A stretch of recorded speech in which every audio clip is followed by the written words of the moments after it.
মা, আমি কি অপরাধ করেছি মা? আমি 80 টাকা টিকিট কেটে হলে রাক্ষস সিনেমা দেখেছি। আমার 80 টাকা জলে গিয়েছে মা। আমি এখন কিভাবে ফিরে পাবো আমার 80 টাকা? শুধু তোমার কারণে মা। না মা, আমি তো কিছুতেই মেনে নেব না এটা।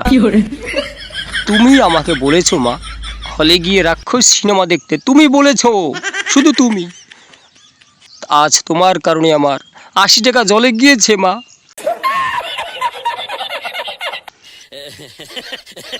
রাক্ষস সিনেমা একটুকু ভালো হয়নি মা, এটা একদম বাজে হয়েছে মা,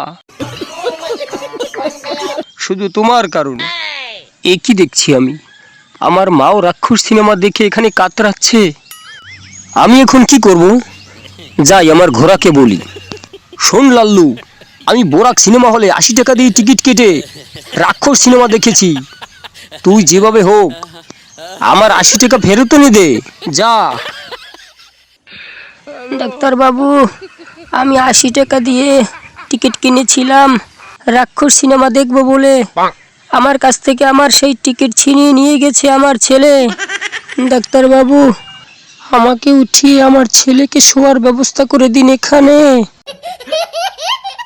শুনুন আপনারা, একে পুরোপুরি সুস্থ করতে হলে ওই রাক্ষস সিনেমাটা দেখাতে হবে একে, তাহলে সুস্থ হয়ে যাবে।